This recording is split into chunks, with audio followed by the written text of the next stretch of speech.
పవన్ కళ్యాణ్ గారు లాంటి సభ్యత పద్ధతి ఉన్న మనిషి దగ్గర ఎలక్షన్ చేసినందుకు గర్వంగా ఉన్నాం.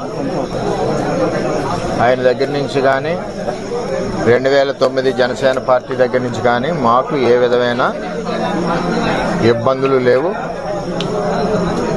మేము ఎప్పుడు కూడా కలిసికట్టుగా ఒకే కుటుంబంలాగా మొన్న ఎలక్షన్ చేసాం, అటు పని చేసుకున్నాం. ఏదైతే తెలుగుదేశం పార్టీ నుంచి 5 నెలలు 6 నెలల ముందు వెళ్ళిన 20-25 మంది జనం ఉన్నారో వారిని స్థానిక ఎంపీ వైసీపీ పార్టీ అని చెప్పి పార్టీలో జాయిన్ చేసుకుని ఉండడం జరిగింది. వాళ్లే ఈ దాడి చేశారు మణిపూర్లో. చేత చాలా అవుతుంటాయి, మేము ఫేస్ చేయగలం. మాకు చేతగా కాదు, చేతగాని దద్దంలో కాదు. మేము ఈ దాడి ప్రత్యక్షంగా పోలీసులు ఉన్న చోట జరిగింది, పోలీసులు ఉన్నప్పుడు జరిగింది. మేము ఒక ఆయన్ని సర్పంచ్ గారిని కలవడానికి వెళ్ళాం. ఎలక్షన్లో రకరకాలుగా చేశాం. మేము పబ్లిక్గా చేసిన వాళ్ళు ఉన్నారు, చాటుని చేసిన వాళ్ళు ఉన్నారు, వెనకుండి మాకు హెల్ప్ చేసిన వాళ్ళు ఉన్నారు. ఇవన్నీ మేము చెప్పం కదా, ఊరందరికీ చెప్పాలి పని నాకు లేదు కదా. నాకు ఆయన బాధ్యత చెప్పారు ఎలక్షన్, ఆ బాధ్యత నేను నెరవేర్చాను. అంచేత వాళ్ళు దాడి చేశారు, చాలా దారుణంగా దాడి చేశారు.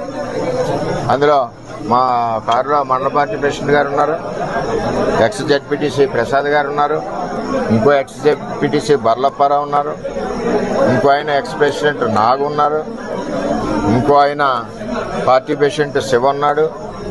ఎంతమంది ఉండగా సడన్గా సీసాలు, ఇటుక బెడ్లు, ఇది మండలంలో ఒక ప్రాక్టీస్ అయిపోయింది.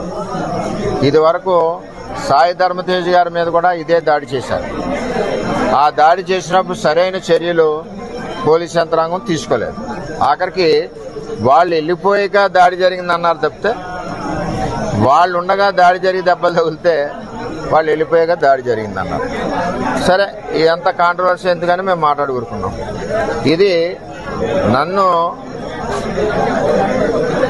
చంపడానికి కుట్ర జరిగింది. అంటే నాకు కూడా కార్యకర్తలు, ఊళ్ళో కార్యకర్తలు కూడా 150 మంది కూడా ఉన్నారు కాబట్టి ఇవన్నీ సీజన్ బ్యాంకులు, వాళ్ళంతా కారులో ఇటుక బెడ్లు, 2-3 గాయాలు, ఇవన్నీ జరిగినాయి. సరే చూద్దాం ఏమవుతాం. ఇవన్నీ ఇటువంటి పిరికి బంద చర్యలకు భయపడేది ఏమి ఉండదు.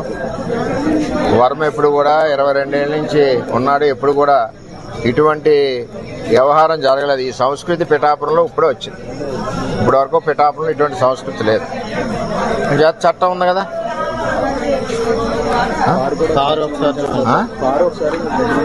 కారు కూడా ఒకసారి చూడండి. ఆ కారును కూడా నేను రిపేర్ చేయించిన, ఆ కారుని సెంటర్లోనే ఉంచేస్తా. పోలీసు సరైన నిర్ణయం తీసుకునే వరకు ఆ కారు ఈవేళ ఇక్కడ గెస్ట్ హౌస్ దగ్గర ఉంది, రేపు రోడ్డు మీద సెంటర్లో పెట్టేస్తా లాక్ చేసి. కొత్తగా తెలుగుదేశం పార్టీ నుంచి కొత్తగా వెళ్ళిన జనసేన నాయకులు మణిపూర్కి సంబంధించి ఇంకా ఉన్నారు. వాళ్ళ చరిత్ర కూడా ఇది వరకు అదే. అందుకనే పార్టీలోంచి పంపించాం, ఆ పార్టీలో తీసుకున్నారు. అది ఎవరి పార్టీ వాళ్ళ ఇష్టం, మనం వద్దని అనడానికి వీలు లేదు.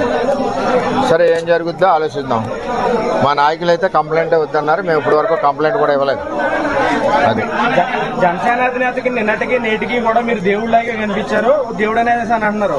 ఇప్పుడు జనసేన సైనికులు కానీ నాయకులు కానీ విధమైన చర్యలపై తమరు ఏ విధమైన జనసేన నాయకుడికి కానీ 2009 జనసేన తమ్ముళ్ళకి కానీ మాకు కానీ ఏ విధమైన ఇబ్బందులు గొడవలు లేవు. అంతా కుటుంబంలాగా ఉన్నాం.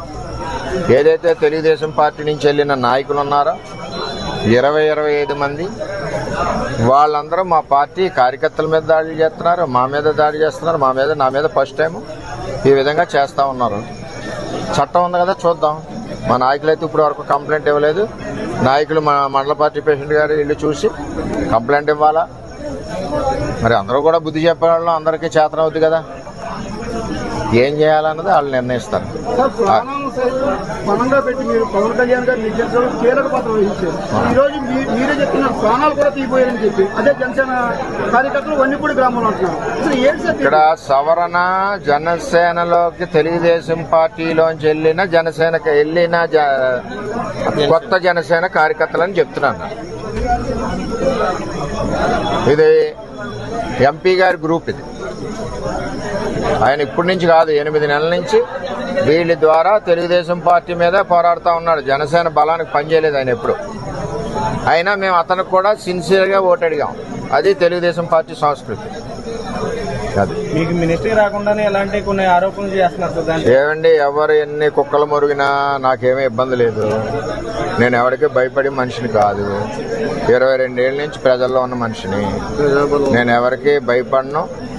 నా మీద ఎంతమంది దాడులు చేసినా చేయనండి, చట్టాలు ఉన్నాయి. ఇది పవన్ కళ్యాణ్ గారికి కానీ నాకు కానీ, పవన్ కళ్యాణ్ గారికి కానీ, ఆ 2009 బ్యాచ్ కానీ ఎవరికి ఇది సంబంధం లేదు. నేను ఎవరికి ఫిర్యాదు చేయను కూడా. అది ఏ విధంగా జరగాలో ఆ విధంగా జరుగుతుంది. ఓకే.